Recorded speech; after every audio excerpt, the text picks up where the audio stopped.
medio de su casa. Y es necesario que haya un orden, en la iglesia, porque aunque todos somos igualiticos delante del Señor, y que esto nunca se nos olvide, que aquí no hay nadie más que nadie, que eso esté bien claro en la iglesia del Señor, porque el Señor no hace acepción de personas. Óigame bien, el Señor no hace acepción de personas, pero el Señor tiene en su iglesia una forma de guiarla a través de los diferentes ministerios, pero esos ministerios no nos dan a nosotros la libertad de engrandecernos ni de creernos mayor o más santos que los demás. Eso nos ocurría a nosotros los religiosos, que hacíamos mucha penitencia para probarle a los demás que éramos más santos que ellos. Pero en el Señor no hay el Señor o la iglesia del Señor no tiene esta costumbre. La iglesia del Señor tiene que entender que todos somos igualiticos, que todos hemos costado el mismo precio, que para el Señor todos tenemos el mismo valor. Ahora, como en su misericordia y en su amor, Él necesita que su iglesia opere correctamente. Entonces, de los mismos discípulos, el Señor separa a hombres y a mujeres. Óigame bien, a hombres y a mujeres, porque ya en el Señor tampoco hay diferencia. Dice, no hay judío, no hay gentil, no hay esclavo, no hay libre, no hay varón, no hay hembra. ¿Por qué? Todos somos igualiticos. Y cuando tenemos estos conceptos bien definidos en el cuerpo del Señor, entonces cada uno de nosotros vamos a operar, vamos a funcionar en una forma correcta, en una forma agradable a Dios. ¿Por qué? Porque simplemente estoy cumpliendo la obligación que tengo como miembro del cuerpo de Jesucristo. Tengo una función, simplemente la estoy desempeñando. ¿Qué dice el Señor? Bueno, cumpliste esa función, simplemente siervo inútil eres. Eso es todo. Eso es todo. Siervo inútil soy. Entonces la gloria, definitivamente, única y exclusivamente, es para el Señor. El liderazgo en la iglesia está compuesto de aquellos miembros que han sido capacitados por el Espíritu Santo y nombrados a través del presbiterio. O sea, hay un liderazgo que es el que va a manejar la iglesia. Hay un liderazgo para eso. Ahora, ¿quién capacita ese liderazgo? El Espíritu Santo. El Espíritu Santo es el único que puede capacitarnos. Entonces, cuando Él nos puede capacitar, o cuando Él nos capacita, nos da entonces a todos nosotros una completa autoridad para que nos movamos correctamente dentro de Él, en su cuerpo. Y esto, hermanos, quiero que quede bien claro. El hermano decía ahora cuando empezaba, miren hermanos, Dios nos nombra, a cada uno Dios nos llama, pero nosotros somos libres de aceptar o de rechazar. Hay condiciones dentro de nosotros, cada uno de nosotros se conoce en parte, porque si nos conociéramos tal como somos, todos nos tendríamos que meter debajo de la cama y no salir de allí. Pero no es así. Como la obra es del Señor, Él es precisamente el que nos capacita. Y el Espíritu Santo sabe perfectamente cómo indicar a cada uno, a cada miembro del cuerpo, la función que puede cumplir. Porque Él mismo lo dice, que Él no pone cargas mayores de las que uno pueda llevar. Exactamente. Hoy no estamos todos acá, porque muchos de nuestros hermanos trabajan. Pero de todas maneras se va a nombrar el grupo de diáconos. Les decía la vez pasada que precisamente porque leímos algo ahí que dice que los discípulos se separan a través del presbiterio. O sea que el Espíritu Santo tiene un presbiterio. ¿Qué es un presbiterio? Un presbiterio son ministros ordenados que están ya preparados por el Espíritu Santo, que hemos tenido una trayectoria, que estamos cumpliendo un ministerio apostólico, profético, evangelístico, pastoral o de maestro. Entonces un presbiterio se compone de todos estos mismos dones. Pero cuando el Señor tiene el ministerio apostólico en una iglesia, oiga bien, hablo del ministerio apostólico, porque también les expliqué que los apóstoles del Cordero fueron 12.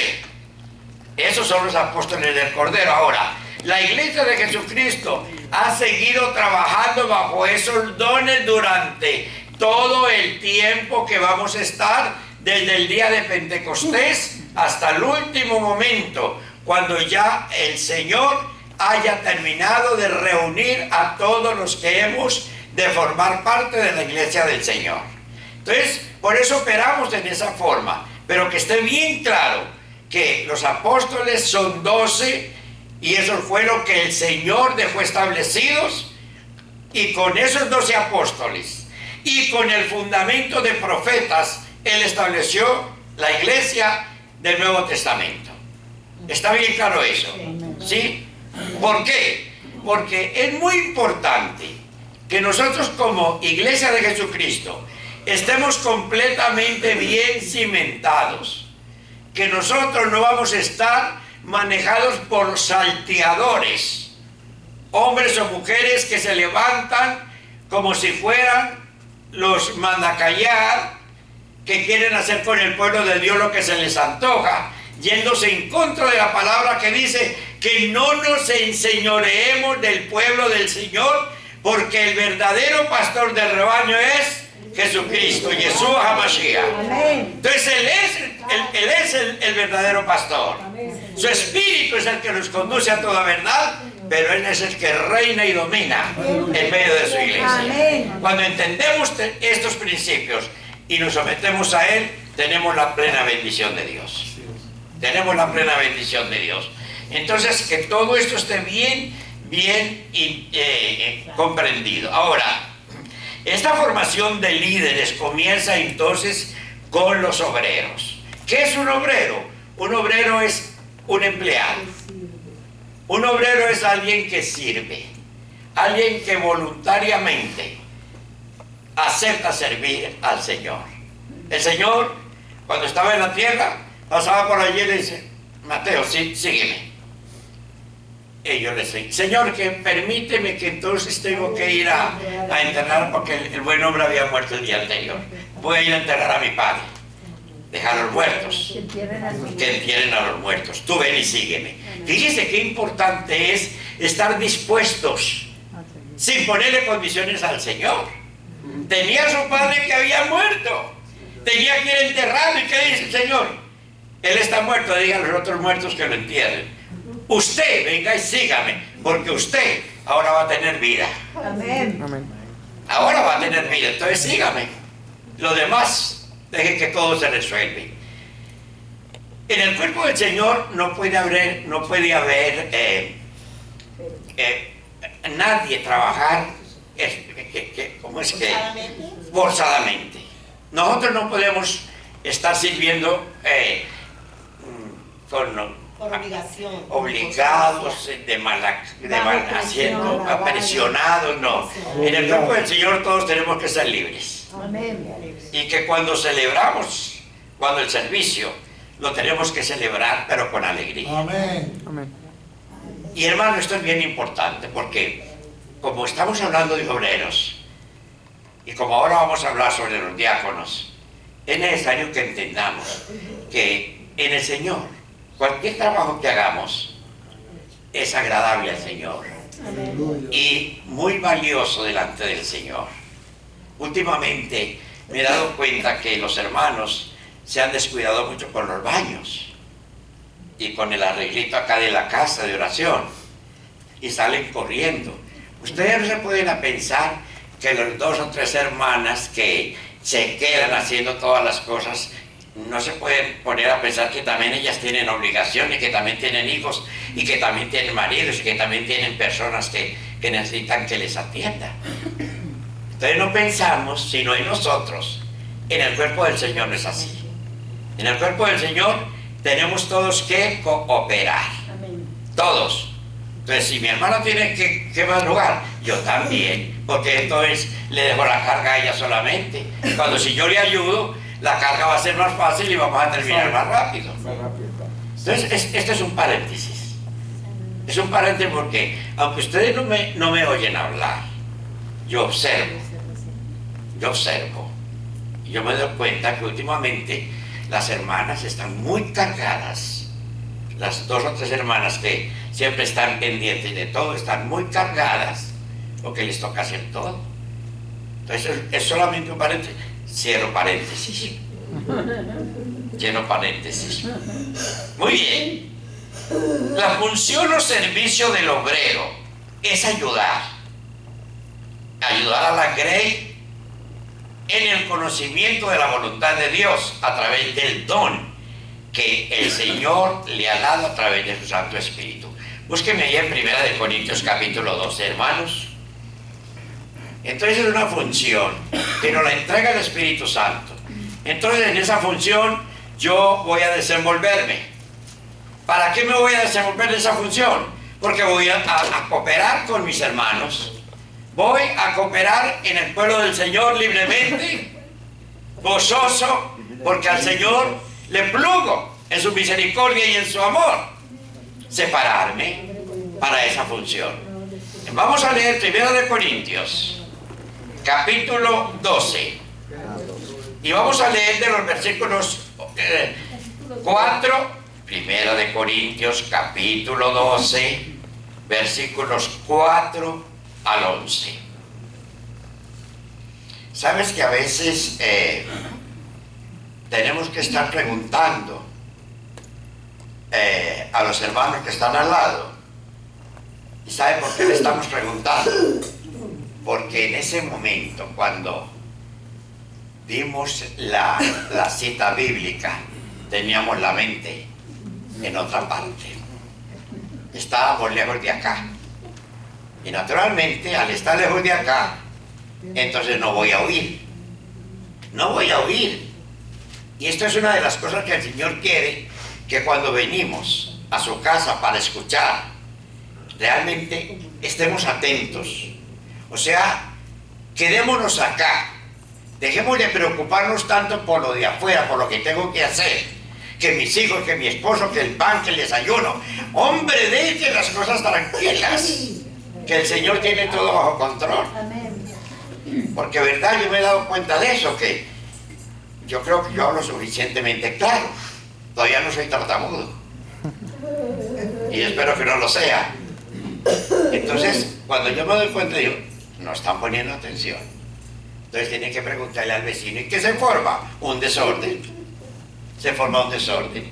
Y como ahora se está grabando todo, porque ya ahora que va a salir la página, vamos a sacar todos los mensajes y todo lo que más se pueda para ayudar a todos aquellos que necesitan. Yo espero que vamos entrando en un poco de disciplina. Léame por favor, hermano, usted no quiere coger el micrófono, ¿qué le pasa? No alcanza. Entonces, la siguiente. Aleluya. Te queda muy feo. Mire, 1 Corintios capítulo 12, versículos 4 al 11, por favor.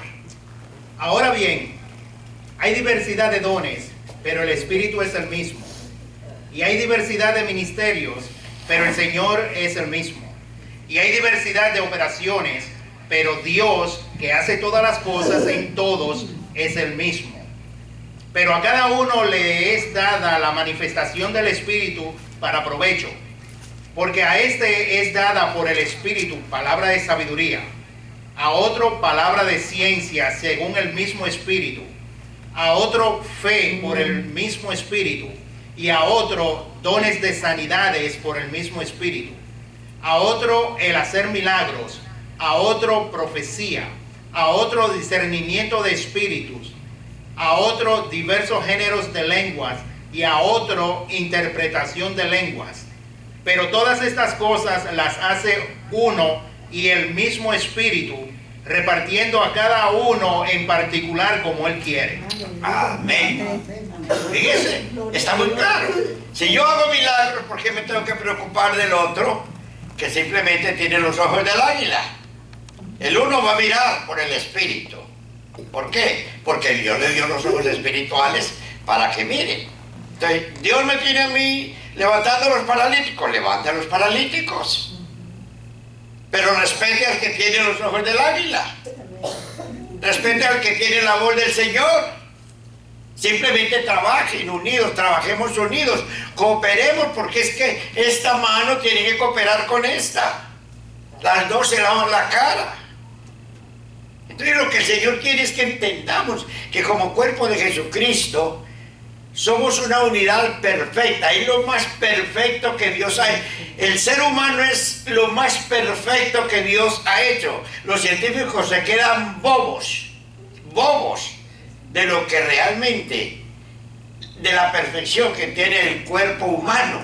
Pero el cuerpo humano es simplemente la parábola de lo que es el cuerpo de Jesucristo.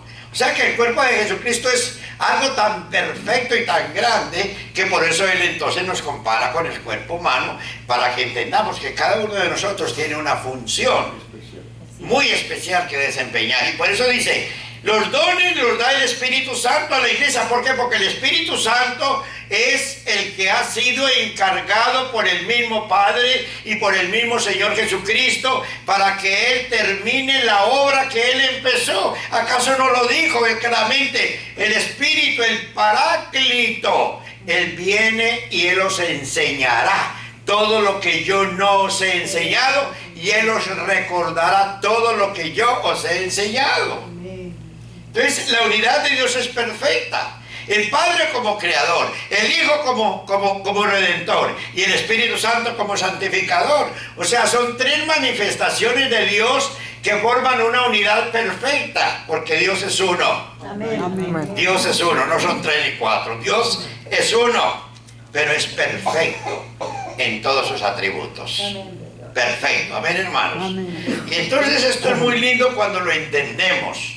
Porque lo tenemos que entender para que podamos desempeñar la obra que Él está haciendo en nosotros. Y esto lo podemos comparar con Romanos capítulo 12, de los versículos 3 al 8. Yo no voy a entrar mucho en explicaciones, porque eso ya lo vamos viendo en el seminario.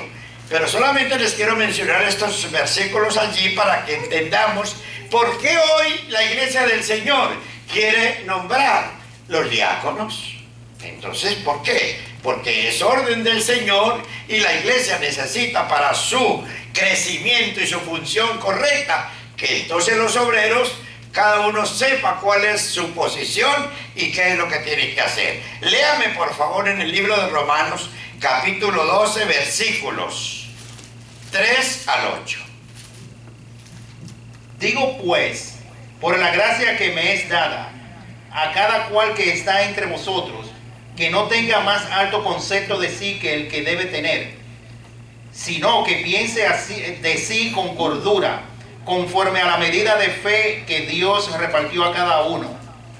Porque de la manera que en un cuerpo tenemos muchos miembros, pero no todos los miembros tienen la misma función, así nosotros, siendo muchos, somos un cuerpo en Cristo, y todos miembros son los unos de los otros. De manera que, teniendo diferentes dones, según la gracia que nos es dada, si el de profecía, úsese conforme a la medida de la fe, o si de servicio, en servir, o el que enseña en la enseñanza, el que exhorta en la exhortación, el que reparte con liberalidad, el que preside con solicitud, el que hace misericordia con alegría. Amén. Amén. Bueno, y ahí se sigue todo lo demás, pero solamente les quise leer esos versículos. Pero el versículo 2 lo repito porque es bien importante. Que no os conforméis. Digo el versículo... no, un momentico. Leímos del versículo 3 en adelante. Sí. Digo pues, por la gracia que me es dada, dice, a cada cual que está entre vosotros, no tenga más alto concepto de sí que el que debe tener. Que esto es exactamente el respaldo bíblico de lo que les expliqué al principio.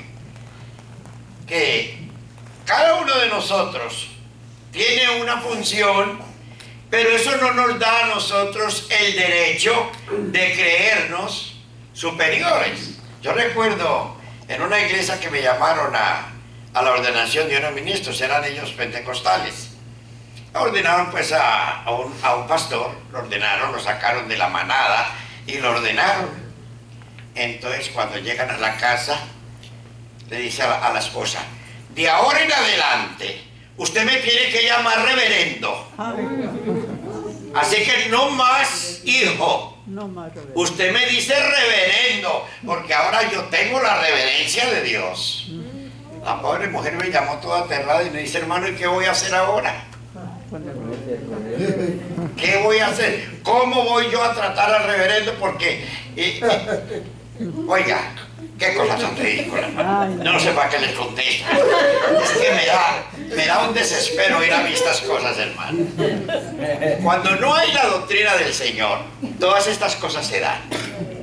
Todas estas cosas se dan. ¿Por qué? Porque en esos momentos, porque como no hay una obra interior, entonces ¿qué ocurre con estas personas?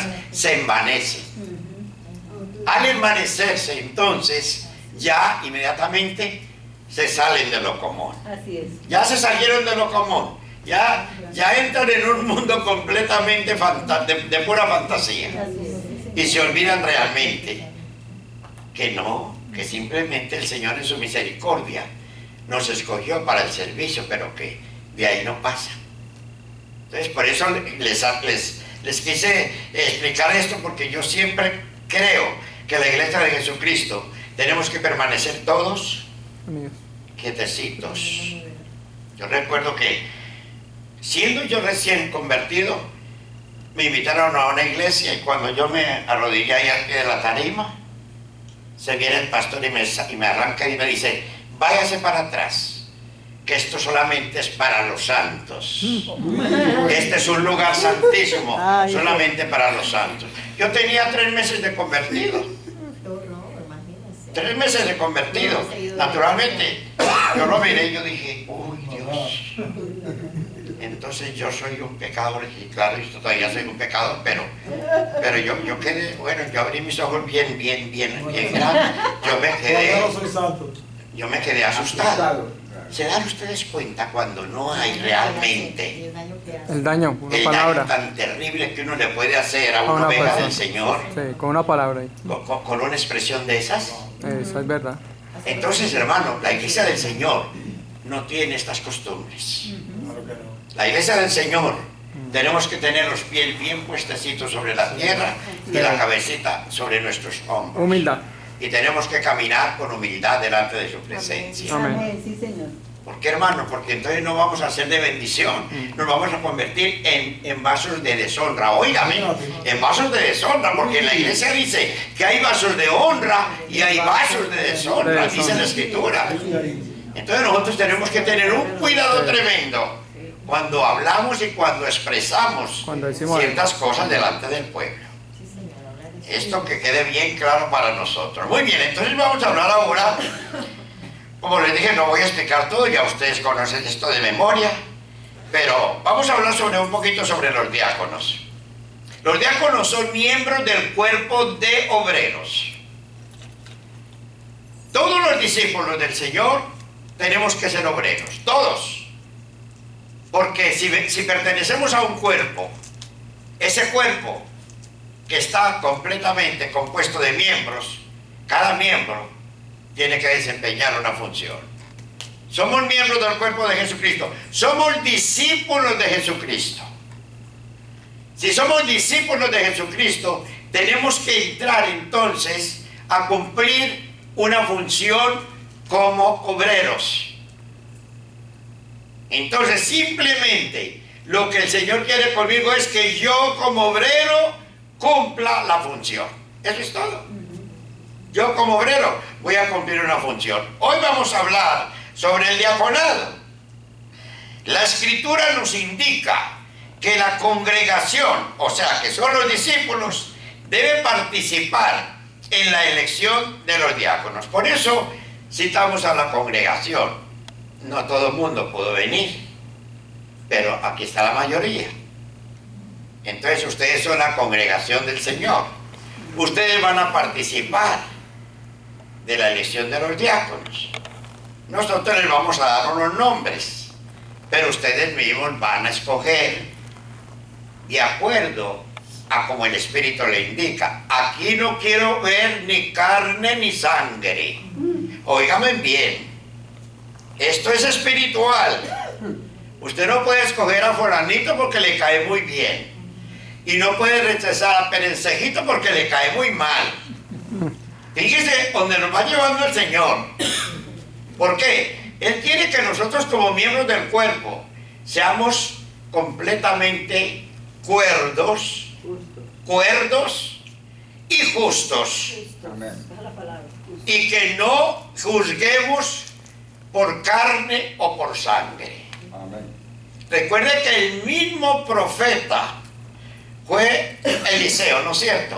O Elías. No, fue Cuando el profeta que eligió al rey de Israel, Eliseo, digo, Samuel. Miren el mismo profeta Samuel, ¿cómo se equivocó? ¿Cómo se equivocó? ¿Por qué? Porque vio a uno de los hijos de Isaí, lo vio muy alto, muy elegante, de ojos azules, muy fuerte, y dijo, este es el macho men, ¿eh? Este sí que es. ¿Cómo le parece? El mismo profeta. ¿Qué le dijo el Señor? Te equivocaste. ¿Te equivocaste? Porque yo no miro la apariencia. Si el Señor no hubiera visto mi apariencia, si fuera por la apariencia, no iríamos muy lejos. Gracias a Dios porque soy así. Entonces, esto es bien interesante porque qué lindo cuando entendemos que el valor está dentro de nosotros, que no es por lo físico, no es por lo exterior, sino por lo que hay interiormente. Entonces, estos diáconos o estos servidores, los cuales una vez que han sido sometidos a prueba por un periodo de tiempo, entonces el Señor los puede ir ordenando. El diaconado, o puede ser diácono según el orden de Melquisedec, o sea, diácono perpetuo, o sea, diácono acá y sigue siendo diácono eternamente. Amén. Como el obispo, como el ministro.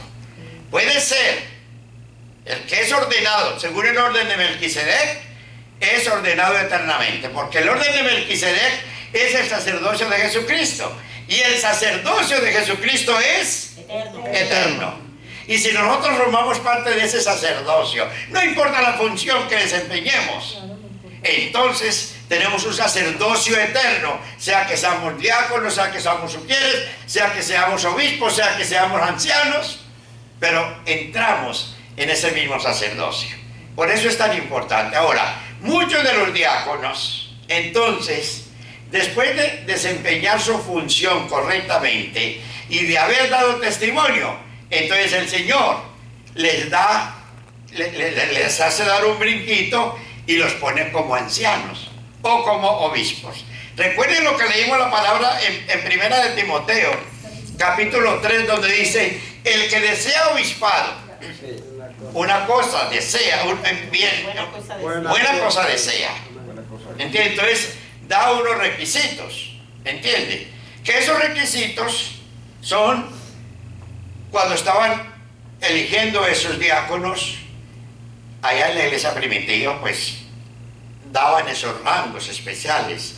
Pero, por ejemplo, la persona que no es casada, por eso no quiere decir que no puede ser diácono, ¿me entiendes? O sea que, como también el número, en esa época eligieron 7, pero eso no tiene que ver, porque una iglesia que va creciendo va a necesitar 10, 15, 20 diáconos, ¿me entiendes? Ese no es el problema. Simplemente nosotros nos tenemos que dirigir por las normas escriturales que nos dejó establecido el Señor en la palabra.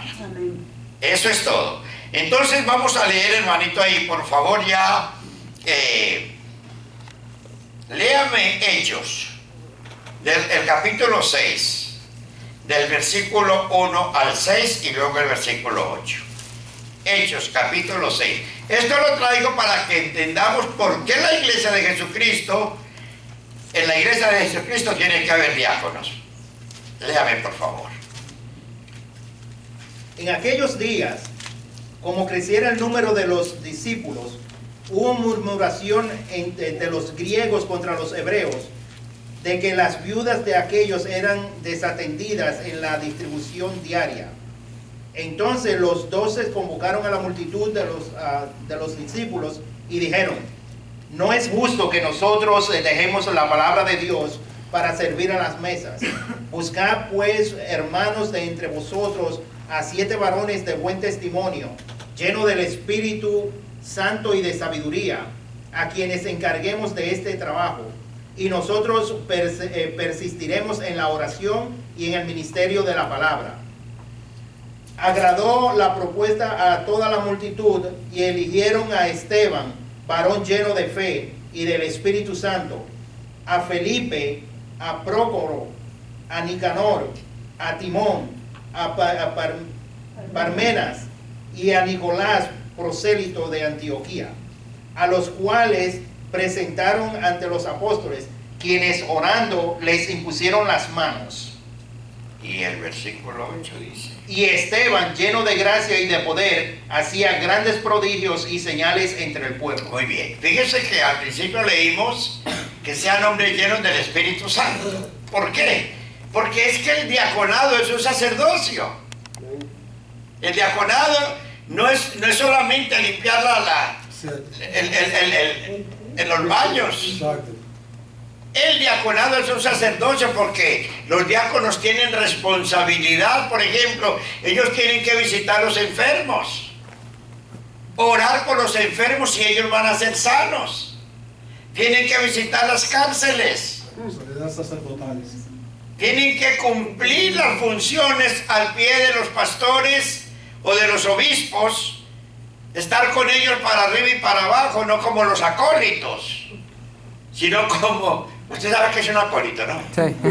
Ah, bueno, no, yo lo digo así porque como ustedes fueron, entonces saben lo que es un acólito. No, ya el diácono forma parte de ese sacerdocio. Entonces está allí con el ministro, con el obispo, ministrando al Señor en la visitación. El diácono tiene que enseñar. El diácono tiene que aprender a predicar, porque es un sacerdote.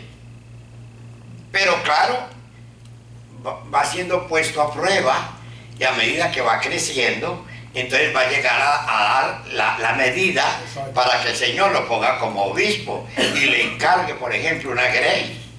O haga como hizo con Felipe, que lo mandaba de aquí para allá al evangelismo. Recuerden que Felipe era un gran evangelista. Y él era diácono también. Recuerden quién era Esteban. ¿Quién fue Esteban también? Un hombre también lleno del Espíritu Santo. Entonces, quiero que me entiendan, hermanos, que esta posición en el cuerpo de Jesucristo como diácono es muy importante. Y que no la podemos tomar ligeramente. O sea, ya es un llamado del Señor a funcionar como sacerdote del Señor en la iglesia de Jesucristo. Entonces, por eso es que el Señor dice, bueno, escoja 7 varones que sean llenos del Espíritu Santo. ¿Por qué? Porque estos varones, estas varonas, tienen que desempeñar un cargo importante. Ellos son los que van a estar ayudando a los bautismos. Ellos son los encargados de bautizar. Ellos son los encargados de dar la cena del Señor. O sea, son sacerdotes. Son sacerdotes que están entonces en proceso de una ordenación o de alcanzar entonces otro grado en el Señor. O sea, un obispado que ya viene a ser un llamado del mismo Señor Jesucristo a ejercer uno de los ministerios. sea el ministerio apostólico, sea el ministerio profético, evangelístico, sea el ministerio pastoral o sea el ministerio de maestro. Entonces, esto es un proceso. Y esta es la verdadera iglesia del Señor. Cuando operamos realmente en esa forma escritural, nadie nos puede señalar como una secta. Nadie. Porque hoy hay muchas sectas en el mundo, muchas sectas religiosas. Pero cuando nosotros funcionamos correctamente, como está escrito la palabra del Señor, nadie nos puede señalar como secta, sino que vamos a poder ser la luz, vamos a poder alumbrar en medio de las tinieblas. Bendito el nombre del Señor. Léame entonces, bueno, ya leímos la primera de Timoteo, anoten ahí capítulo 3, versículos del 8 al 13. Ya eso lo leímos, que esos son entonces ya las características y las cualidades que tenemos que tener para ser entonces diáconos. Vamos a tratar el segundo punto, que es la responsabilidad de los diáconos. Es dar a conocer la palabra, es vigilar los cultos, es ver que todas las cosas marchen decentemente y con orden. O sea que los diáconos son ojos, son vigías, hombres y mujeres que están pendientes del orden en todos los aspectos. Dígame, hermana. Repítalo otra vez. Los diáconos son... La responsabilidad de los diáconos. ¿Eh? La responsabilidad de los diáconos. Sí, bueno, tienen que dar la cena, tienen que bautizar, tienen que estar al pie de los ministros visitando los hospitales, tienen que estar enseñando. Todas estas cosas, hermana Adita, van viniendo a medida que el diácono entonces entra en esa operación. Ahí en 1 Corintios 14:40 hay una expresión ahí, 1 Corintios 14:40, ¿qué es lo que nos dice, hermano? Pero hágase todo decentemente y con orden. Muy corta esa cita, pero es muy importante. Hágase todo decentemente y con orden. ¿Qué quiere decir? El Señor no quiere contiendas en la iglesia. Es horrible cuando yo veo que hay dos hermanos que están contendiendo por una función. No es que yo dije que se hace así, no, pero es que yo dije que se hace así. Sí. Están en una discusión simplemente por una función. Como ellos digan. Como ellos digan. ¿Por qué? Porque no hay humildad. Es que tiene que ser como yo dije. Eso no es así, hermano. Porque uno tiene un entendimiento, el otro lo tiene en otra forma. Entonces, cuando realmente hay esa unidad, ese amor, simplemente se establece el orden entre los dos y se llega a una conclusión. Pero nunca se discute. Y yo he vivido todo esto. Yo les decía la vez pasada como dos de obreros que estaban empezando, un día los encuentro ahí en el altar peleando en lenguas. En lenguas, hermano. Peleando en lenguas, pero ahí el uno hablaba lenguas y el otro también. Cuando vine y reprendí ese par de demonios que estaban atormentando ahí, se callaron la boca y les dije, ¿ustedes qué les pasa? ¿Qué les pasa a ustedes? El uno quería más grande que el otro. Esto se ve, hermano. Yo lo he vivido. Y si lo he vivido, por eso lo puedo enseñar, hermanos. Porque tenemos que discernir claramente que nosotros simplemente nos tenemos que ayudar como miembros del cuerpo. Pero que esta mano no se va a poder pelear con esta, sabiendo que las dos están en el cuerpo y las dos se necesitan. Amén. Así es. Que esto quede bien claro, hermanos, porque yo no quiero ver esas contiendas, ni creer que el uno se cree más que el otro, hermano. Yo quiero ver que todos nos ayudemos mutuamente, que nos amamos de verdad. Pero para mí eso de contiendas, me ha tocado vivir tanto tiempo esto que yo no lo quiero ver acá, mi hermano.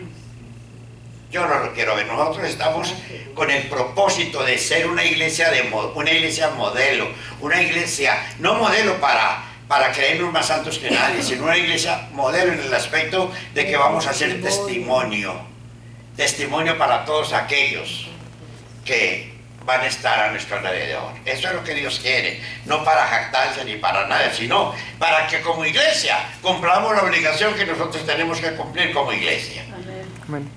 Es menester que los diáconos muestren su amor por el rebaño del Señor.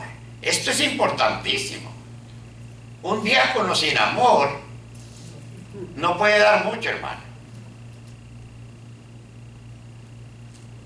Y ahí, en esa parte, el Señor doblega los caracteres, porque a veces somos tan soberbios que entonces el amor que Dios quiere implantar en nosotros no puede salir.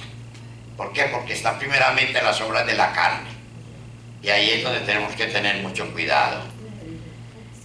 A través de la oración y a través de la orientación, entonces yo puedo entrar realmente a ser un diácono aprobado. Los diáconos también pueden servir como portavoces del pueblo para con los ancianos. O sea, búsqueme qué dice ahí en Colosenses capítulo 4. Colosenses capítulo 4 de los versículos 7 al 9. Quiere decir que Dios son portavoces, quiere decir comunicadores. Comunicadores no de chismes. No de chismes, porque eso también sería bien ridículo, pero sí de problemas. Por ejemplo, usted va a un hogar a visitar, hay casos que se presentan que tal vez no los pueden resolver por cualquier casualidad. Entonces usted como portavoz viene donde el apóstol o del pastor y le dice: hermano, hemos encontrado este problema en este hogar, ¿cómo es que se va a resolver? Entonces allí viene el consejo de Dios.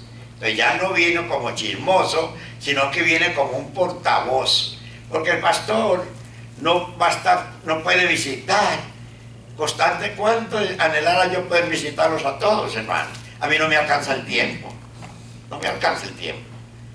Entonces de vez en cuando me doy una escapadita, pero verdad, me es difícil, pero para eso van a ser los diáconos. Entonces ellos son los portavoces. Hay estos problemas, este hogar necesita ayuda, hay este problema entre esposos, hay este problema con los hijos, y todo son portavoces. Déjame, hermano, ¿qué dice ahí?